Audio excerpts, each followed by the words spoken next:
பாதம் தாங்கி பழனிசாமி கிட்ட கொள்கைகளும் இல்லை, சாதனைகளும் இல்லை. அதனால்தான் சாக்கடைக்கு சமமான சொற்களையும் அவதூறுகளை பேசி அவர் ஒரு தரமற்றவர் நிரூபிச்சிட்டு இருக்கிறார்.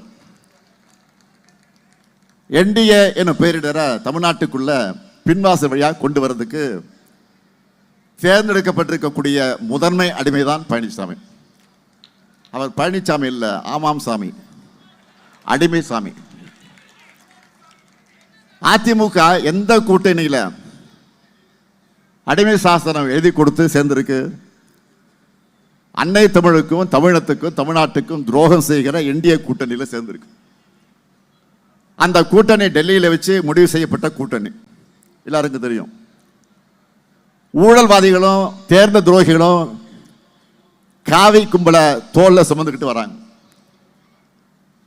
நேற்றுக்கு கூட பாஜகவில் இருக்கிற ஒன்றிய இணையமைச்சர் ராம்தாஸ் அத்வாலே அவர்கள் என்ன சொல்லி இருக்கிறாரு?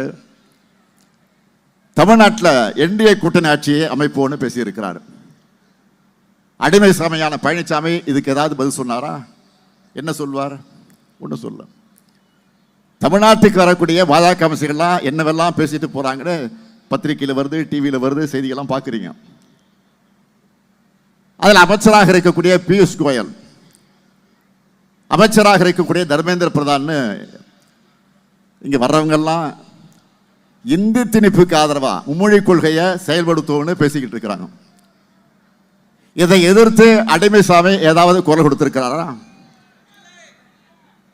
ஒன்றிய கல்வி அமைச்சராக இருக்கிற தர்மேந்திர பிரதான் அவர்களோட வேலை என்ன? கல்வி வளர்க்கிறது இல்ல, கல்வியை காவியமயமாக்கினார்.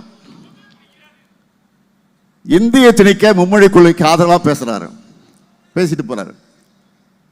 இந்தி திணிப்பை ஏற்றுக்கொள்ளவில்லை என்று நம்ம குழந்தைகளோட படிப்பு அதற்கு கொடுக்க வேண்டிய 2000 கோடி ரூபாய் கல்வி நிதியை கொடுக்காம தடுக்கிறது, இதெல்லாம் தான் அவருடைய வேலை.